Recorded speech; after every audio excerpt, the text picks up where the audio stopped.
anugerah kasih-Mu, hidup dalam kehendak-Mu. Bawa aku mendekat padamu, tinggal di dalam-Mu, menikmati anugerah kasih-Mu, hidup dalam kehendak-Mu. Ku tak ingin jauh dari-Mu, Tuhan. Bawaku ke tempat kediaman-Mu, biarkanlah Roh-Mu tinggal di dalamku, di bait suci-Mu.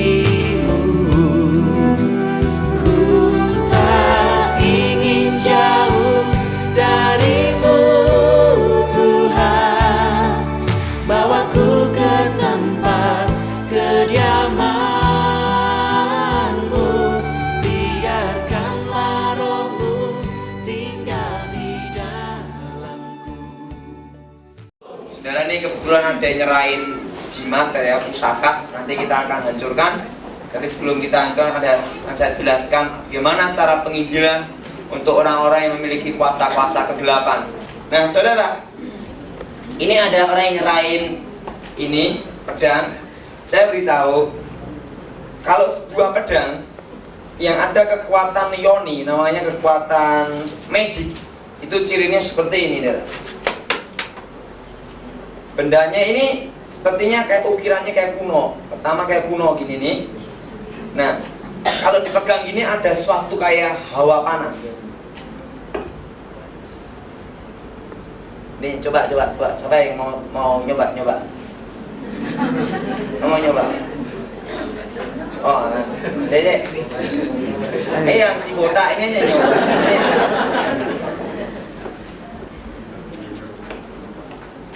Ini. Jangan nyentuh ininya, tapi gini tak. Anda ada hawa panas. Kayak berdiri gitu. Hah? Ini namanya pedang sabet namanya.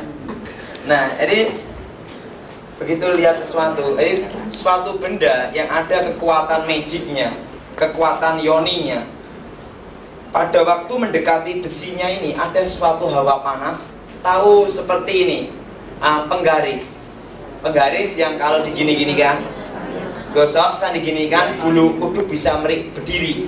Tapi kalau penggaris itu tidak mengeluarkan hawa panas. Tapi kalau kekuatan magic itu mengeluarkan hawa panas. Nah, pada itu dilihat gini, pedang itu pernah untuk nikem orang atau enggak, dilihat dari sini ya. Nah, kalau ini kelihatannya pernah untuk membunuh orang,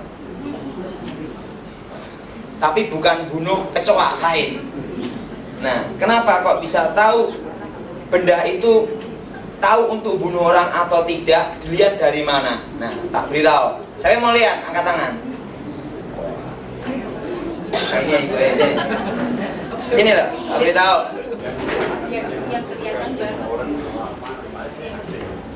Ini kelihatan bagus.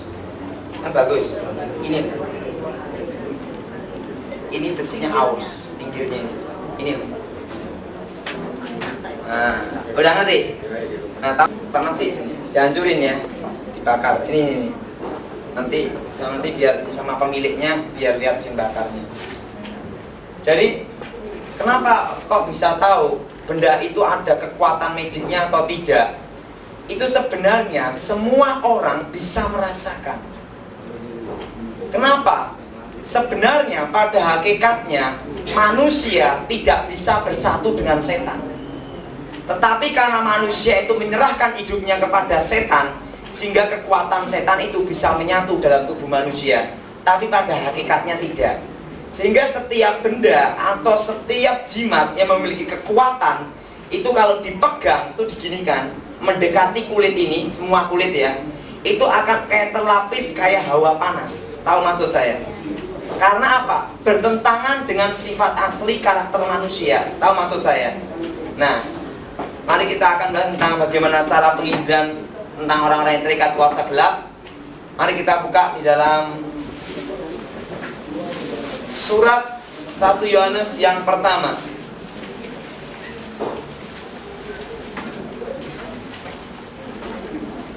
Surat 1 Yohanes yang pertama. Surat 1 Yohanes yang pertama ayat 5 sampai dengan ke-10. Surat 1 Yohanes pasal pertama ayat 5 sampai dengan ke-10. Surat 1 Yohanes, ini perjanjian baru. Yang buka perjanjian lama tobat. Sing bawa Alkitab bagus, yang tidak bawa renungkan. Saudara yang genap, saya ganjil. Dan inilah berita yang kami dengar dari Dia dan yang kami sampaikan kepada kamu. Allah adalah terang dan di dalam Dia sama sekali tidak ada kegelapan.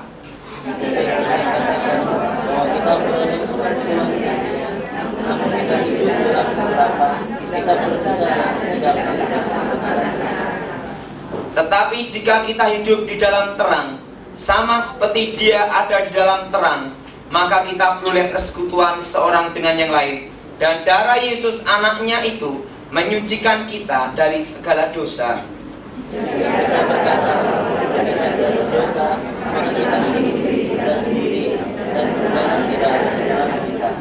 Jika kita mengaku dosa kita, maka Ia adalah setia dan adil, sehingga Ia akan mengampuni segala dosa kita dan menyucikan kita dari segala kejahatan.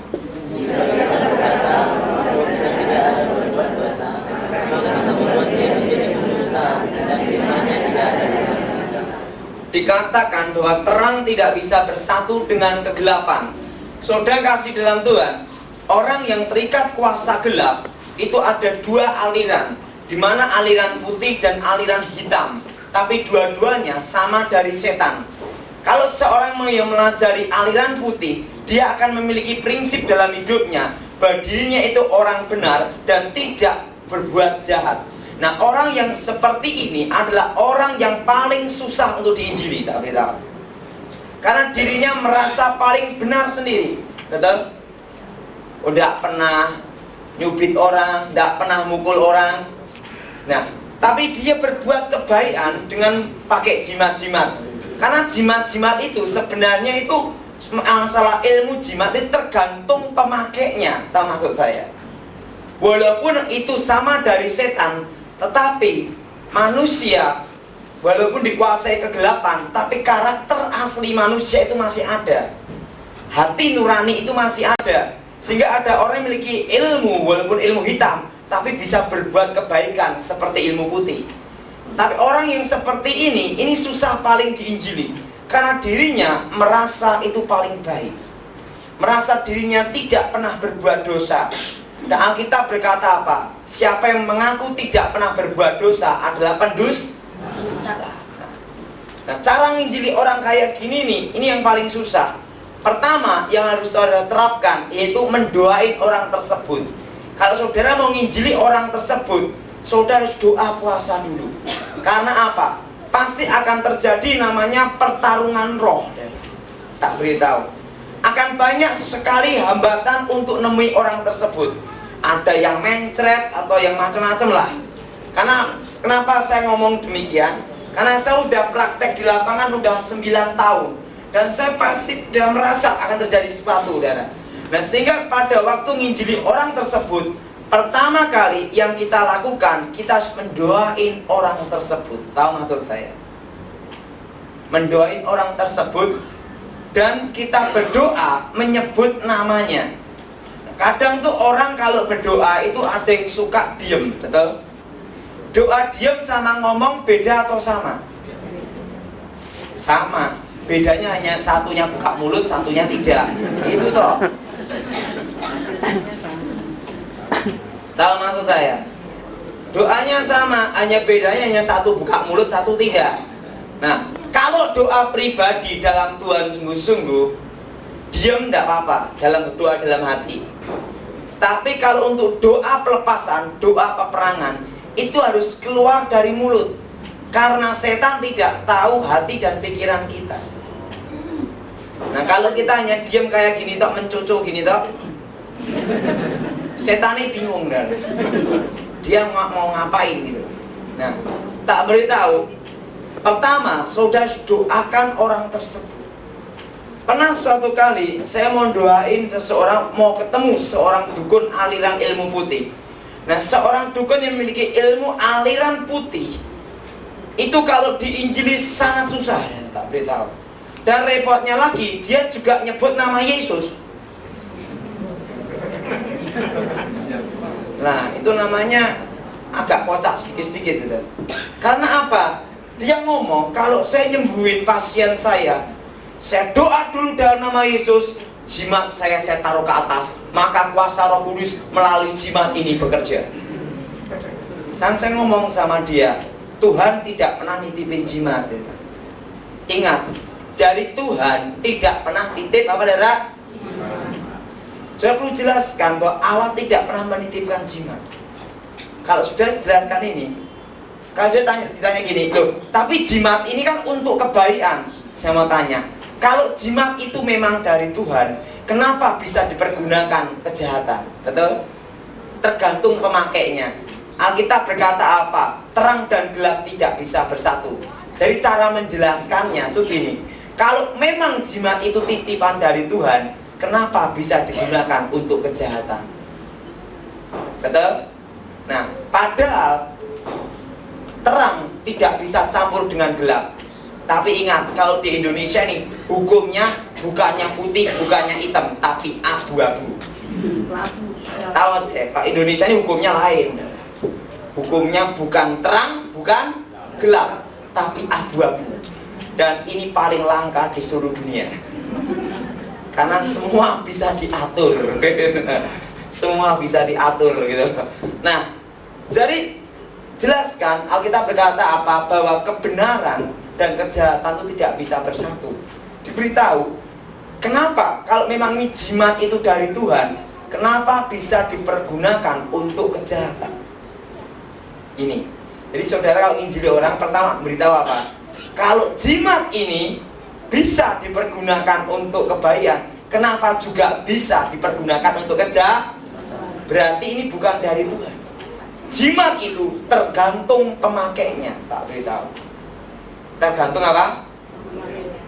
Kecuali kalau pemakainya tidak kuat menahan kekuatan ilmunya sendiri, sehingga dia akan gila. Kalau gila udah lain ya. Gila udah lain. Kalau udah gila itu udah lain, itu urusannya lain, itu ada pelayanan khususnya lagi. Jadi pertama kali penjelasannya bahwa Tuhan tidak pernah nitipkan apa? Cara menginjil gimana? Kalau memang jimat itu dari Tuhan, kenapa bisa dipergunakan untuk kejahatan? Nah, ini cara nginjilnya.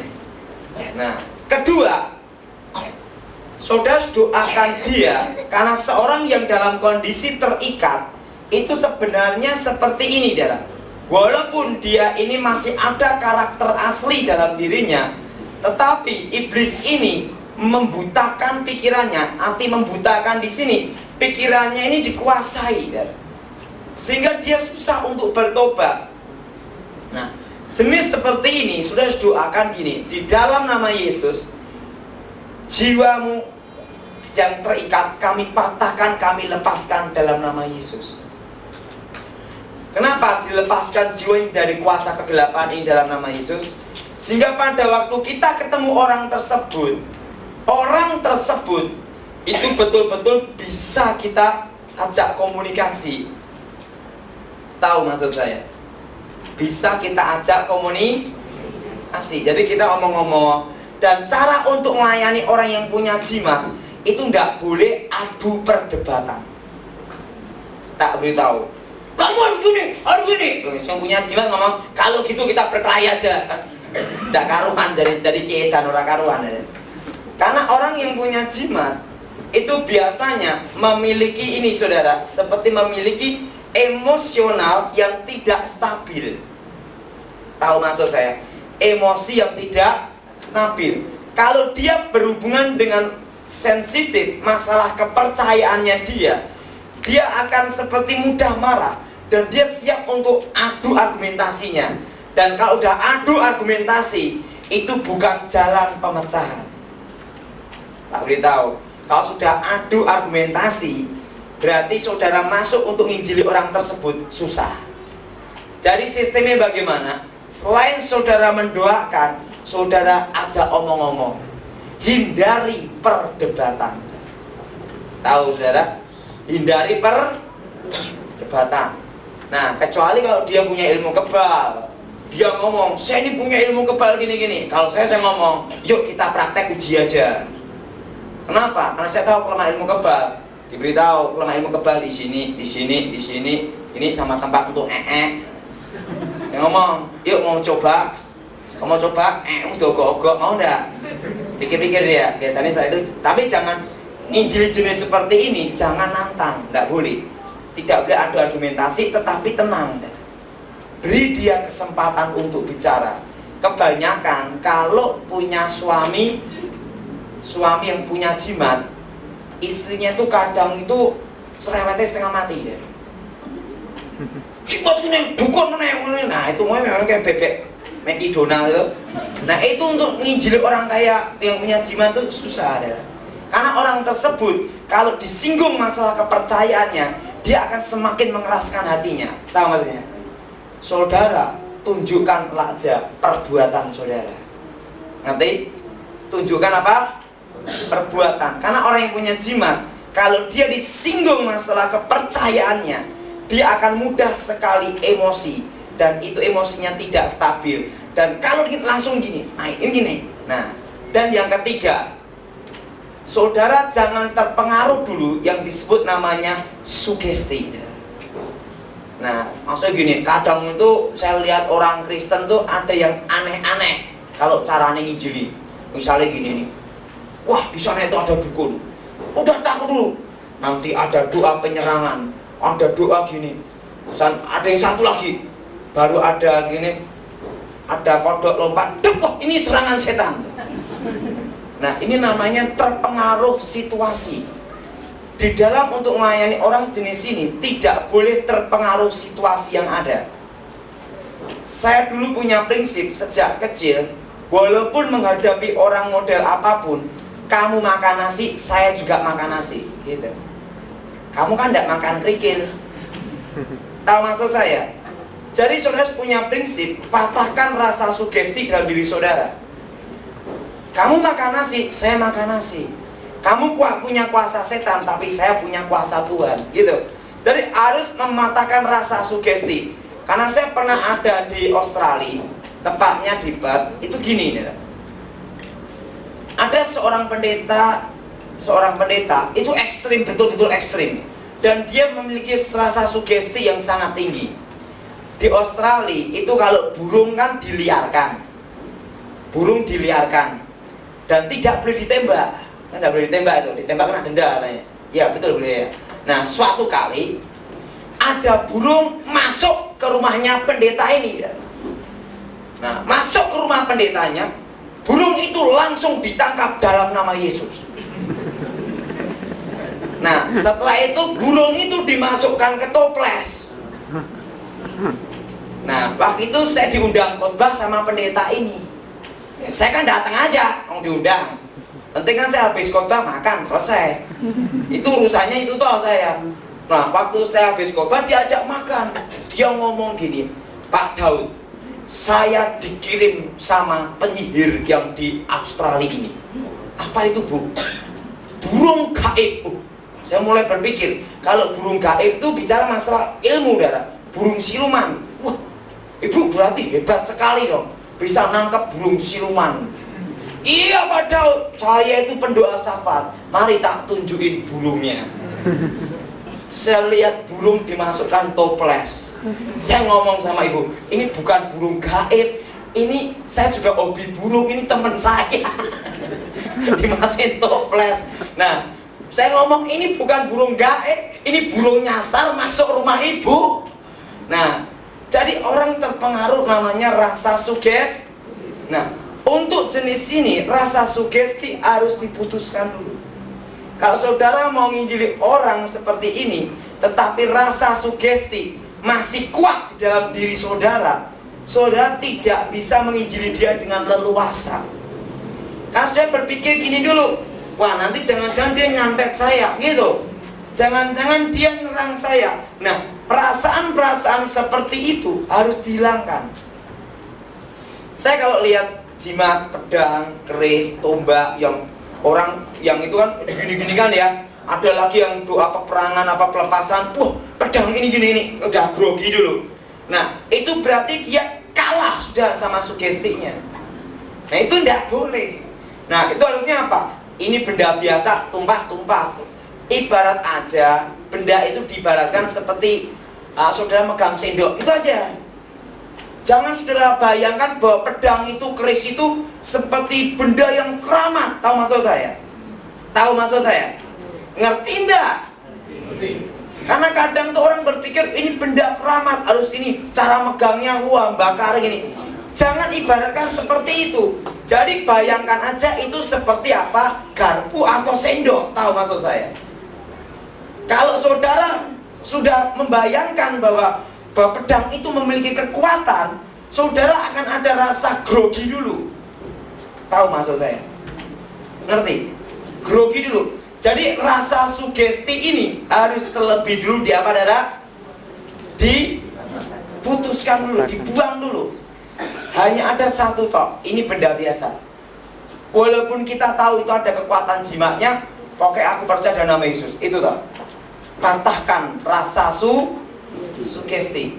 Dan yang keempat, di dalam melayani pelepasan, wah ini betul-betul panas sekali ini ya. Ini betul-betul panas, tapi tidak apa-apa lah. Di dalam melayani pelepasan, saudara kalau omong-omong dengan orang yang dilayani pelepasan, jangan tutup mata. Tapi saudara harus buka mata. Kenapa harus buka mata? Karena di dalam hukum alam roh, dalam suatu pertarungan ilmu, itu ada suatu hukum, yaitu tatap mata dengan mata.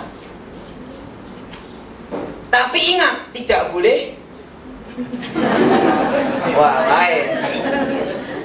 Saya pernah di KKR di Manado. Oh, orang Manado sana itu cantik-cantik loh. Nah, waktu saya khotbah, saya itu mau doain pelepasan. Nah, ada perempuan, wah, mau tak doain pelepasan. Saya tatap dia, dia tatap saya.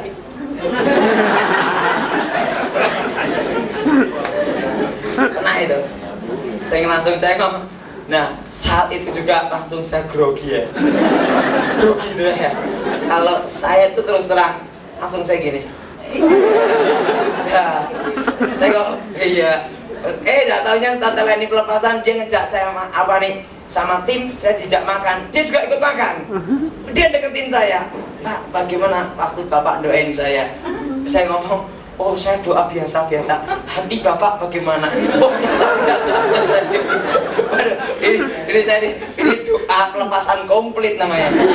Bahaya ini ya itu pernah terjadi. Jadi pernah itu saya tadi. Itu.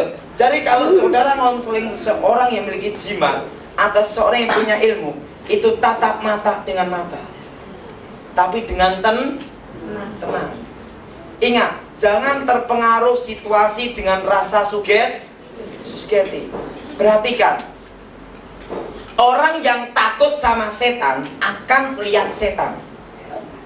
Tapi orang yang mau nyari musuh setan, tidak ketemu setan. Perhatikan, pernah ada suatu kali, kenapa ada orang yang ketemu setan, kenapa dia lari? Karena dia takut.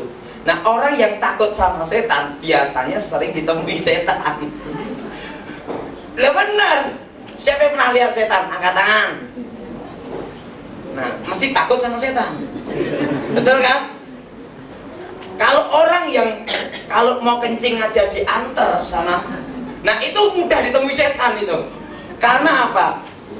Karena setan senang sekali orang yang takut sama dia. Tapi kalau orang yang berani sama setan, saya mau lihat setan modelnya kayak apa. Nah, kebanyakan tuh malah dari temui setan. Karena apa? kemungkinan setannya pikir-pikir juga. Nah, jadi saya beritahu, orang yang berani melawan setan, itu setan tidak berani menampakkan dirinya. Kecuali setan dablek lain lagi. Setan dablek kan lain lagi. Nah, tapi biasanya gitu. Tapi orang yang takut sama setan, itu akan didatangi setan. Tahu maksud saya? Nah, jadi saudara harus berani, harus memiliki rasa percaya diri saudara. Percaya Tuhan menyertai saudara, saudara percaya. Oke, kalau ngomong aja, los, tanpa ada rasa apa saudara? Sugesti. Tapi ingat, tidak boleh tutup mata. Karena kalau tutup mata, orang tersebut akan beranggapan bahwa saudara kalah wibawa. Tahu maksud saya? Tahu kan saya? Jadi kalau saudara tuh gini, tunduk gini atau gini, orang tersebut melihat saudara bahwa saudara itu grogi. Padahal itu tidak ada efek samping apa-apa. Tapi orang tersebut mulai ngomong, ini takut sama saya. Nah kalau dia sudah merasa dirinya menang, diinjili susah, betul? Nah, jadi tatap mata, halus saja, biasa. Nah, tapi doa terus. Nah, dan jangan terpengaruh segala apapun yang terjadi. Pada waktu pelepasan ada yang muntah-muntah, karena ada yang ngomong kalau pelepasan harus muntah-muntah. Kalau muntah-muntah gampang, diogok-ogok pasti muntah ya. Jadi itu jangan terpengaruh seperti itu. Jangan seperti kayak anak kecil. Jadi dewasa, biasa aja. Ajak omong dia tentang Injil. Beritahu bahwa keselamatan dan nama Yesus. Tuhan itu baik mengasihi Anda. Tuhan itu luar biasa. Dia ingin saudara supaya bertobat. Gini-gini, omong aja. Kalau itu suami saudara, ajak. Kalau suami, jangan pada waktu dia bingung atau dia waktu sibuk kerja, waktu ada waktu yang longgar, ajak omong biasa. Ngerti saudara? Tapi ingat, mata harus tetap saudara pandang. Tetap harus apa? Dipandang, biasa gini omong, gimana kabarnya, gini omong, gini. Nah, saya sejak kecil untungnya diajar untuk tatap mata. Kenapa? Karena sejak kecil saya diajar, selama kamu tidak salah, kamu harus tatap matanya dia. Kalau orang salah, itu pasti dia tidak akan berani menatap orang, betul? Nah, tak beritahu, saya diajari teknik sama mama saya. Kalau punya pegawai yang suka bohong, kan kadang pegawai kita ini kan bohong, betul kan? Saya diajarin mama saya itu gini, kalau kamu ada punya pegawai suka bohong, lihat tahu mulutnya kalau dia ngomong, lihatin terus. Nanti dia kayak kisinan karpe dewi, salah tingkah. Nah kalau salah tingkah berarti dia bohong. Itu saya masih ingat, kalau saya lihat mulutnya dia itu, tak lihatin gini terus. Terusan bagaimana? Terusan kamu bagaimana? Tak lihat mulutnya terus. Nanti dia dilihat mulutnya gini. Wah ini ngaku sih. Bapaknya saya gitu kok. Nah saya kalau kerja kan ada ya, kadang itu kita nih ada apa nih, orang ini pegawai yang bohong, itu tak tutup mulutnya terus. Sekarang coba, saudara kalau salah dilihat mulut saudara terus, bingung enggak? Merasa bersalah enggak? Saya itu diajari gitu, makanya saya kalau ngomong selalu tatap mata dengan mata. Repotnya kalau natap cewek repot, dikira nanti saya naksir dia. Nah, tapi tatap biasa aja. Gini, gimana? Patahkan rasa kalau itu suami, ambil kesempatan yang paling baik untuk dia diajak ngomong. Nanti saudara. Nah, saudara, saya pernah mendoain seseorang. Waktu itu saya doain ada di Solo. Waktu itu orangnya itu preman. Dia punya ilmu kebal. Diseret truk, tidak mempan. Nah waktu itu dia membakar kampung. Saya dipanggil sama ketua RT supaya dia diredamkan gitu. Waktu itu saya datang waktu itu. Nah, kalau kita lihat kalau dia preman, itu sudah kita kalau lihat orang preman mesti sudah grogi dulu, betul? Nah, itu tidak boleh. Karena pada waktu kita grogi, kita kehilangan kepercayaan kita, betul? Nah, jadi waktu itu saya tidak grogi, saya datangi dia. Bapak punya jimat ini, ilmunya ini, Bapak punya ini. Pak harus bertobat, terima Yesus. Nah, pada waktu saya ngomong demikian, Baru setelah itu dia mau, oke diterima Yesus, bertobat, tak bakar semua jimatnya. Tapi tidak grogi dulu. Kalau dia tidak mau dilepaskan, tunggu waktu yang paling baik, tapi doain terus. Karena seorang bertobat itu bukan karena lidah kita pandai bicara. Walaupun kita ini punya gelar profesor, doktor, kaburator, botak, bocor, kalau dia tidak dijamah Roh Kudus, itu susah untuk bertobat, betul? Jadi omong biasa aja, saya doakan, sebut namanya terus. Karena apa? Nanti Roh Kudus yang akan jamah dia. Kalau orang melajari ilmu putih, harus dijelaskan dulu bahwa Allah tidak pernah menitipkan jimat. Dan kalau jimat itu dari Tuhan, kenapa tergantung pemiliknya? Bisa dipakai kebaikan, juga bisa dipakai kejahatan. Kalau itu dari Tuhan, tidak bisa dipakai kejahatan. Dijelaskan dulu. Nah, orang yang punya ilmu putih ini biasanya apa? Orangnya tidak suka ribut. Saya tuh herannya, 6 pendeta satu kamar bisa tengkar, tapi 6 dukun satu kamar bisa rukun. Nah, karena apa daya? Kadang itu gini ya, karena kalau di perdukunan itu tidak ada namanya rebutan pasien. Nah, kalau di gereja itu ada namanya rebutan jemaat. Betul kan? Nah, dan anehnya lagi, karena kalau 6 pendeta bersatu, maka runtuhlah kerajaan setan. Tapi kalau setan mau ganggu dukunnya, ngapain diganggu? Apa kurang kerjaan? Oh, nggak usah diganggu aja pasti masuk neraka, betul kan? Nah, jadi pendeta ini diganggu terus. Jadi saya beritahu, cara untuk memberitakan Injil ini, saudara menjadi teladan. Karena orang yang memiliki ilmu putih, dia itu memiliki sifat karakter yang baik. Tak beritahu. Dan biasanya punya solidaritas yang sangat tinggi dan setia kawan. Orang yang bekas dari kebatinan, kalau dia bertobat percaya Tuhan, dia melayani Tuhan sungguh-sungguh, dan dia akan memiliki sifat betul-betul membela teman itu sampai mati ya. Seperti preman. Preman itu kalau dia itu punya teman, temannya apapun bela sampai mati, betul? Nah, saya masih ingat, saya pernah bantu seorang pendeta ada di Jawa Timur. Ada pendeta, tidak saya beritahu aja siapa namanya. Pendetanya ini orang yang terkenal juga, ya, terkenal. Waktu itu dia ditembak juga, yang nembak juga pendeta juga. Namanya saya sebut pendeta koboi. Loh, ini benar, tembak, tor gitu. Lari ini, wah lari. Pendeta ini lari. Pada waktu dia diancam dan kemungkinan dia akan kehilangan kedudukannya. Pada waktu dia diancam dan akan kehilangan kedudukannya, tidak ada seorang pun yang mau menemani dia. Repotnya pakai politik, namanya politik rohani. Kan firman Tuhan mengatakan bahwa kita tidak boleh cari musuh ribut. Tetapi pada waktu pendeta ini mau ditembak, udah ditembak, tapi tidak tembak peringatan 6 kali aja. Setelah itu dia lari, mau dikejar, mau dibunuh, mau diancam ini, tapi tidak ada temannya yang mau untuk nelpon dia karena takut ya. Karena pendeta ini akan kehilangan kedudukannya, dia tidak punya kuasa lagi, kehilangan semua.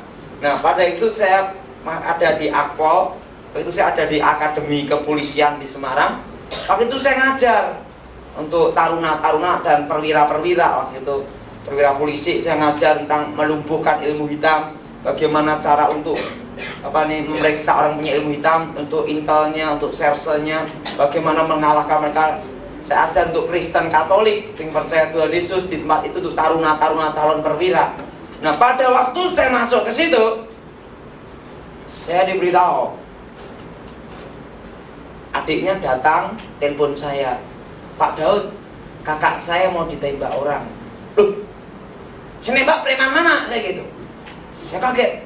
Yang nembak juga pendeta. Hah? Wah, ini pendeta apa ini? Itu tembak sungguhan apa? Enggak, kan ada yang namanya tembak-tembakan toh. Enggak, ini tembak sungguhan. Oh, bener. Wah, itu saya ngajar, saya ngomong gini. Oh, baiklah.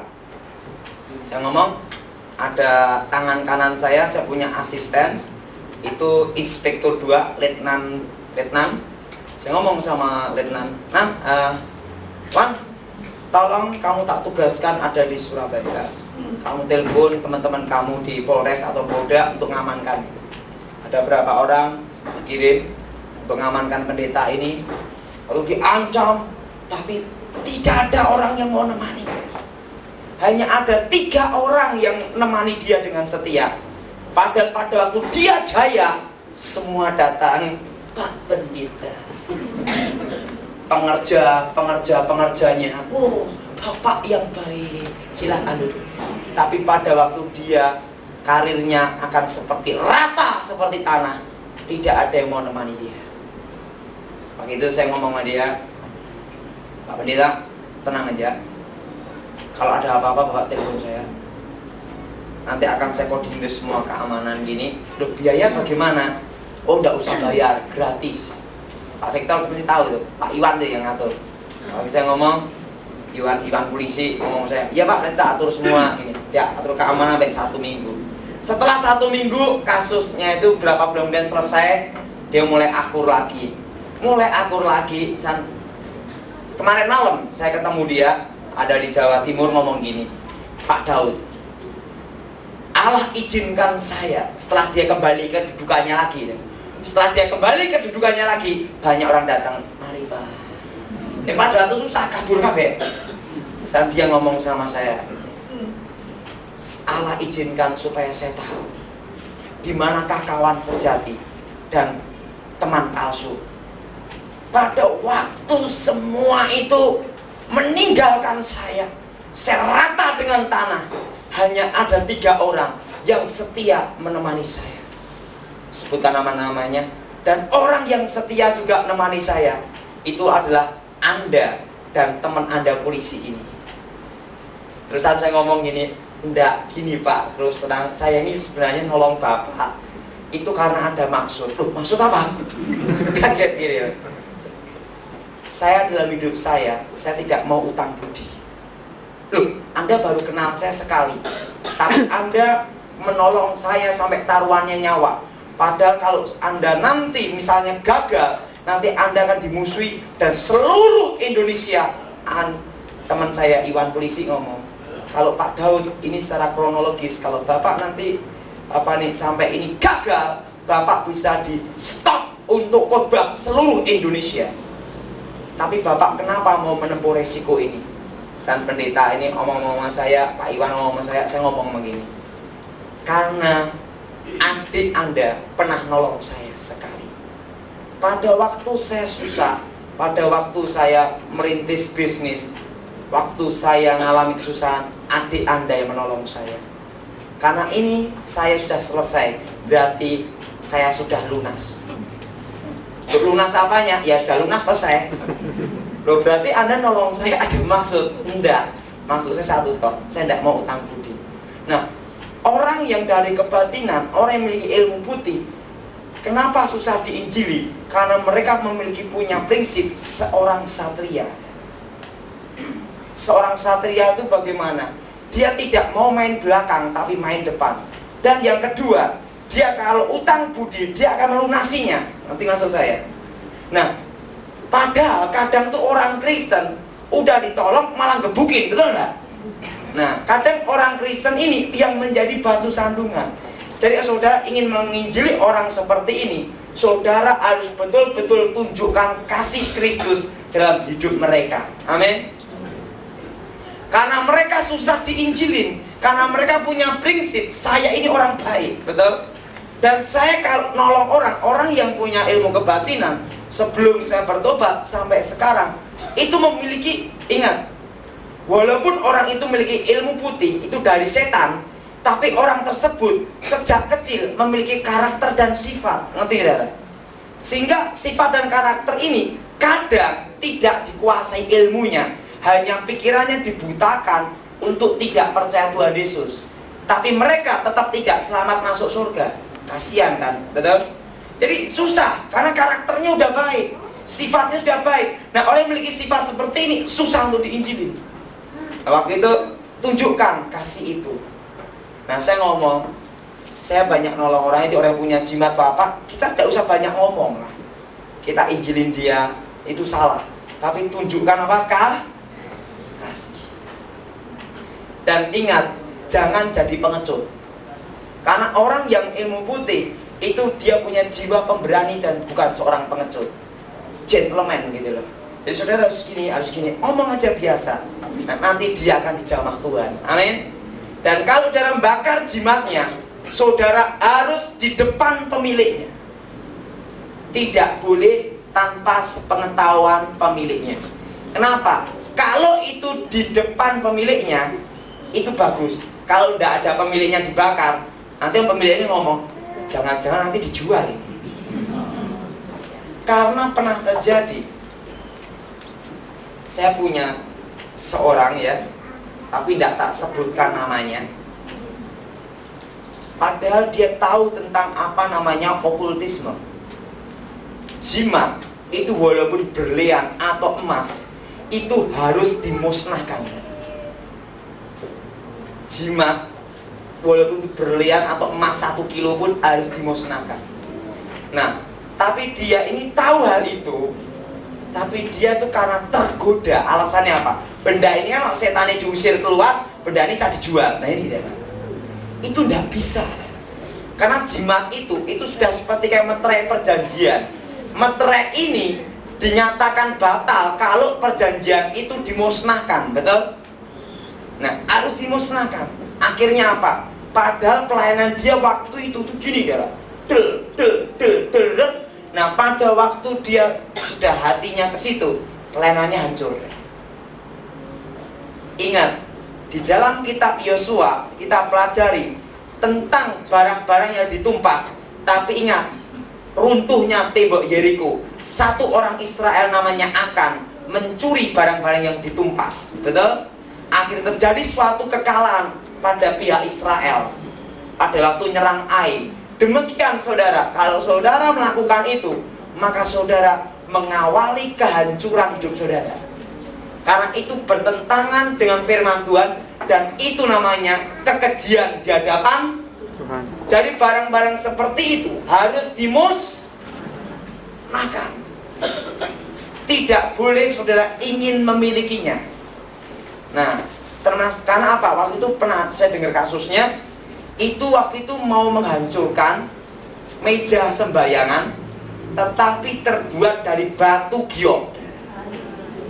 Kan mahal, apalagi pendetanya butuh duit. Wah, langsung yang dilihat bukan setannya lagi, tapi nolnya berapa. Nah, kalau sudah tergoda di situ, repot. Saya kalau masalah bakar-bakar tuh banyak, batu-batu permata, jimat, emas, banyak itu. Itu tidak boleh kita ingini. Makanya kalau saya bakar jimat, itu harus ada di depan pemiliknya, supaya dia itu lost, tahu itu loh. Waktu buangnya lebih buang sendiri sama pemiliknya. Karena apa? Itu kalau tidak kita gitu, repot nanti. Tahu maksud saya? Urusannya nanti repot. Kelihatannya sepele, tapi itu menghancurkan. Loh sekarang gini, siapa sih yang tidak tergoda? Misal saudara saat ini baru terlibat utang 10 juta. Tiba-tiba sudah melayani pelepasan untuk dibakar, berlian, ada 5 biji, keratnya 1 karat semua, 1 karat semua, 5 biji. Dan ada emas 10 kilo. Saudara kan bisa ngelihatnya bukan di alam roh, tapi alam nyata. Betul? Terus kita tidak usah munafik lah. Betul? Langsung lihatnya gini, on kilo. Udah berubah. Nah, jadi kalau melayani pelepasan jenis orang yang ilmu putih mau ilmu hitam, itu harus di depan pemiliknya, supaya kita tidak tergoda. Dan jangan disimpan di rumah dalam 1 malam pun, karena itu akan menjadi jerat. Kalau orang yang sudah mau nyerahin, langsung segera dituntaskan. Ngerti kan? Jangan ditunda 1 malam pun, tidak boleh. kecuali orang tersebut belum rela. Kalau belum rela, jangan saudara paksa. Karena kalau dipaksa percuma, jadi geger, betul? Ribut nggak karuan. Ngerti? Ingat, saya percaya karena saya sendiri pun di bidangnya untuk pengusiran roh, untuk mengusir setan. Tetapi ingat, jangan ngomong sedikit-sedikit setan. Misalnya, jangan-jangan ini setan, ini setan. Nah, kadang tuh repot ya. Sing salah ini setannya apa manusianya? Saya lihat setan juga kadang juga kasihan ya. Tapi memang dia setan memang harus dimusuhin ya. Nah, tapi misalnya gini, sakit perut. Ini gara-gara kamu. Hei roh setan, keluar dari perutku dalam nama Yesus. Padahalnya setan tidak ngapa-ngapain, dia hanya makan cabai kepedesan mencret. Setannya kan bingung, apa salahku? Betul? Saya kadang-kadang berpikir juga, ada orang yang terlalu ekstrim, itu kalau ngomong sidik-sidik setan, betul? Ada juga, misalnya gini, waktu itu dia ngomong gini, kenapa aku jatuh dalam perjinahan? Karena saya pernah melayani orang, itu gini, Pak Daud, saya ini punya suami, kemungkinan dia itu kena pelet, Pak. Loh ibu, gini, gimana suami anda? Dia kena pelet sekretarisnya dan kena pelet berapa perempuan lainnya, Bu. Coba ketemu saya, Bu, ini bukan kena pelet, memang dia dasar bandot tua. Saya ngomong sama dia, kalau jenis ini perlu pergumulan doa puasa supaya dia bertobat. Memang itu ada ikatan roh perjinahan, tapi itu ingat ada namanya sifat, betul ya? Nah kalau sifat itu hanya Roh Kudus yang bisa membuat orang itu bertobat. Itu karena sifat dibentuk karena kebiasaan, betul? Pergaulan yang jelek, karakter jadi jelek, tapi itu bisa diperbarui oleh Roh Kudus. Itu bertahap bertobat terima Yesus. Ada lagi yang sedikit ngomong gini, saya ini Pak Daud, ada apa? Saya ini kenapa bisa mencuri? Padahal saya tidak mau mencuri. Nah, saya tanya sama dia, lah waktu itu kamu punya duit enggak? Saya tanya gitu. Memang setannya itu yang bisikin, tapi kan tergantung kita jalankan atau tidak, betul? Nah, tapi belum dibisikin setanmu juga langsung mencuri juga banyak, karena butuh duit kepepet. Saya ngomong itu tergantung bagaimana dia memegang teguh firman Tuhan dan imannya. Amin.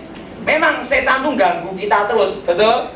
Tapi ingat, jangan sedikit-sedikit apa-apa Nah, biasanya yang sedikit ngomong masalah setan, dia itu orang yang paling takut sama setan. Siapa yang sering ngomong masalah setan, angkat tangan. Mesti dia takutnya sama setan. Nah, karena apa? Karena itu terbawa. Ngerti saudara? Apa saudara? Terbawa. Nah, jadi ada oknum yang takut sama setan, tapi ada juga oknum yang temannya setan. Nah, temannya setan memang enggak takut, tapi hopengnya. Nah, itu harus dilepaskan, bertobat dalam nama Tuhan. Ingat, ini namanya ilmu putih. Cara penginjilannya tidak boleh langsung frontal, tahu saudara? Tidak bisa langsung apa? Frontal, spontan, tidak bisa. Karena dia sifatnya memiliki sifat karakter yang baik. Nah, diberitahu kebaikan manusia itu seperti kain kotor. Yang bisa menyelamatkan itu adalah iman kita pada Tuhan Yesus. Siapa di antara kita yang tidak pernah berbuat dosa? Ingat ya, dijelaskan dan tunjukkan perbuatan saudara. Amin. Karena orang punya ilmu putih, dia menuntut tentang perbuatan, bukan hanya omong tok. Udah jelas? Nah, sekarang yang kedua, untuk menginjili orang yang memiliki ilmu hitam. Nah, ke orang ilmu hitam, penginjilannya itu harus frontal. Bertobat apa enggak? Karena orang yang punya ilmu hitam memiliki suatu sifat yang disebut ambisius dan memiliki karakter yang sangat keras. Orang yang memiliki ilmu hitam itu biasanya suka membunuh. Sudah baca di koran orang makan ayat? Itu udah dengar di Jawa Tengah? Coba dimatiin dulu. Ngerti tidak? Makan orang. Dan supaya apa? Supaya, dan biasanya yang dibunuh, yang dimakan itu adalah hari kelahiran Sabtu Pahing, kedua Jumat Kliwon dan Jumat Wage. Karena apa? Orang yang memiliki hari kelahiran itu menurut kepercayaan, tapi kita tidak boleh percaya, karena itu semua hari baik. Orang yang memiliki hari kelahiran Sabtu Pahing itu memiliki kekuatan hati baja, hati yang sangat keras. Jumat Kliwon, Jumat Wage itu weton yang orang nikah terkeras. Tapi kenyataannya orang yang wetoni Sabtu Pahing lembut juga banyak, seperti saya juga lembut. Jadi kita tidak boleh percaya seperti itu, amin. Nah, itu hanya kepercayaan aja. Nah, itu saudara, itu diambil kekuatannya. Biasanya yang dimakan itu adalah mayat orang sakti, bukan mayat orang sembarangan. Tahu ya? Tahu ya? Hanya mayat orang yang itu untuk menyedot kesaktian orang yang mati itu. Ngerti ya? Ngerti maksud saya? Untuk menambah kekuatannya. Nah itu. Nah biasanya kalau saya dulu nggak pelajari yang untuk makan orang dah, karena saya anak baik-baik. Nah kalau sudah makan sekali, itu akan makan terus dan tidak bisa putus kecuali dia bertobat terima Yesus. Karena itu seperti ketagihan, seperti kalau pedang atau keris atau tombak. Keris itu pernah untuk nikam orang sekali, dia akan nikam terus. Dan kalau tidak nikam, pemiliknya yang jadi korbannya. Ingat, keris Ken Arok terus ya. Nah kalau seperti nenek saya, waktu itu dia melajari ilmu santet setan kober. Sekali dia bunuh orang, akhirnya dia bunuh orang terus sampai akhir hidupnya. Dan kalau bunuh tidak tanggung, anak cucu dibunuh semua. Nah, sehingga pada waktu saya belum bertobat dulu, waktu saya melajari ilmu santet, ilmu setan kober, berbagai ilmu, kakek nenek saya, guru saya hanya ngomong dua hal. Kalau kamu jadi orang baik sekalian. Kalau jadi orang jahat sekalian. Karena apa? Kalau kamu sekali membunuh orang, kamu akan membunuh orang terus. Ini resikonya mempelajari ilmu itu. Makanya kalau kamu jadi orang baik sekalian, kamu harus jadi orang betul baik. Tidak boleh membunuh, tidak boleh mukul orang. Karena kalau kamu sampai mukul orang sekali, kamu akan mukul terus juga. Itu ilmu udah, nanti tidak. Nah, tapi saya ngomong jalan kebaikan. Sehingga selama saya belajar ilmu, tidak pernah ada tindak kriminal. Bahkan data saya di kepolisian boleh dicek seputih salju. Karena saya tidak pernah terlibat baik masalah ini. Nah, paling pas saya hanya suka adu ilmu, mengalahkan berbagai ilmu apapun juga. Tapi saya kalah sama pendeta gendut montok itu. Akhirnya saya tobat sama pendeta Gilbert, terima Yesus. Nah, jadi orang memiliki ilmu hitam, itu ilmunya akan menuntut dia terus, tahu dah. Untuk apa? Kebanyakan di Indonesia ini yang punya ilmu hitam sama ilmu putih, banyak yang ilmu putihnya. Karena kalau ilmu hitam itu korbannya itu nyawa, dan kalau dia punya anak atau istri bisa mereka jadi korbannya juga. Nah kebanyakan orang tidak mau resiko seperti itu. Tapi kalau orang sudah dibutakan kuasa gelap, dia berani nempuh resiko itu. Ada namanya perjanjian dengan iblis. Dan itu kalau dia sampai ilmunya puncak, misalnya sampai dia tergenapi apa yang jadi itu, dia memiliki kesaktian seperti orang yang melajari ilmu putih 20-25 tahun. Ngerti maksud saya? Nah, biasanya orang seperti ini mengambil jalan pintas, tahu maksud saya? Nah, kalau injili jenis seperti ini, itu tidak mudah. Kenapa tidak mudah? Saudara harus memiliki mental baja. Tiba-tiba dia melayani pelepasan, dia ngomong gini, aku dapat penglihatan untuk kamu. Apa itu? Saya lihat ayam goreng di depan saya. Benar. Dia akan melihat manusia itu seperti makanannya, dan dia akan haus. Apalagi kalau orang itu sudah berubah jadi harimau putih, ilmu harimau putih ya, wah udah tidak karuan ya. Seorang jadi harimau pasti akan bunuh orang ya.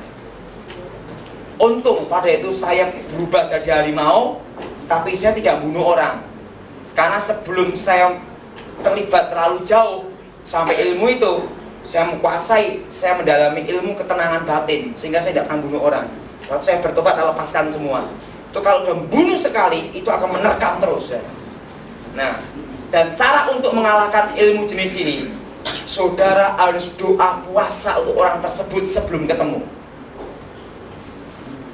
Ngerti maksud saya? Doa puasa dulu sebelum ketemu.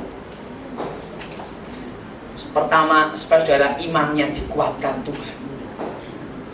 Dan yang kedua, wong jenenge temanku aja yang polisi ngomongin ya, kalau aku yang jadi pemeriksanya, aku ndak mau sendirian. Loh, polisi penembak jitu kok takut? Ya aku pikir-pikir, pasti aku akan bawa pengawal kira-kira 7 orang atau 10 orang pakai senjata lengkap. Kenapa? Aku sendiri pun kan juga gemuk. Teman saya juga saya punya asisten juga takut juga, wah aku ya takut juga ya. Nah itu tidak boleh takut, harus berat dan itu frontal. Kalau kamu tidak bertobat masuk neraka. Nah jenis penginjilan orang yang punya ilmu hitam itu harus keras tapi tahu. Karena apa? Setelah itu dia pasti akan mencoba ilmunya ngirim ke saudara. Nah itu disebut namanya perang santet. Dan biasanya orang yang punya ilmu hitam ini mudah sekali untuk cepat bertobat daripada yang memiliki ilmu putih. Karena orang ilmu putih merasa dirinya benar, orang punya ilmu hitam merasa dia itu orang yang jahat. Nah dia pasti akan suka adu ilmu, betul? Nah kalau suka adu ilmu ngirim santet kalah pasti tobat. Orang punya ilmu hitam itu tidak banyak cincong, gini-gini tidak banyak, pokoknya adu ilmu saya kalah saya bertobat. Ngerti tidak? Ngerti tidak? Nah kalau itu tidak melihat tingkah laku baik atau jahat, penting bisa menang atau kalah gitu toh. Itu namanya ilmu hitam dah itu dah. Pikirannya udah buntu, ngerti dah. Jadi kalau orang injili orang punya ilmu hitam, seperti saya ngomong, sekarang gini, Anda punya ilmu, saya bawakan Injil pada saudara, saya percaya Yesus. Dia ngomong, kita adu ilmu. Nah, kalau udah adu ilmu, oke. Tapi ingat, kalau mereka minta adu ilmu, ada perjanjiannya. Kamu di rumah sana, saya di rumah saya sendiri. Jam sekian, jam sekian. Kalau besok ada yang muntah darah, dia yang kalah. Gimana? Nah, itu frontal. Neng jangan coba-coba kalau imannya belum kuat. Nanti malah belum melayani udah kencing di toilet bolak-balik. Nah setelah itu jam itu dikirim. Nah saya pernah disantet, saya tenang-tenang aja tidur angker pules. Dia nyantet mulutnya double gini. Saya tenang aja, tahu-tahu besok tobat gitu aja. Udah, jadi orang yang punya ilmu hitam itu harus apa? Frontal. Jadi bertentangan dengan ilmu. Kalau ilmu putih menuntut apa? Kasih, sifat lebah. Kalau ilmu hitam itu penting dia tuh menang atau kalah, itu tok jalannya. Nah, dan kalau orang punya ilmu hitam itu semua jimat harus dimusnahkan. Dan ingat, baik orang yang punya ilmu hitam atau ilmu putih, kalau melayani pelepasannya harus ada pemutusan yang keluar dari mulutnya sendiri. Udah tak ajarkan kan di buku juga. Dalam Yesus segala kutuk aku putus, dalam Yesus segala roh setan keluar, segala roh jahat keluar. Tapi ingat, jangan ngomong segala macam roh. Manusia juga punya roh. Setannya keluar, roh manusia amblas, mati dia. Jadi dari sekitar keluar, roh jahat keluar. Dan itu putuskan. Dan ingat, di dalam doa pengusiran setan atau untuk doain orang pelepasan atau doain jiwa seorang yang terikat kuasa gelap, sebelum kita nginjili harus buka mulut. Kalau doa pribadi tutup mulut boleh enggak? Doa dalam hati enggak apa-apa. Doa pelepasan itu harus buka mulut. Nah, udah jelas? Jelas?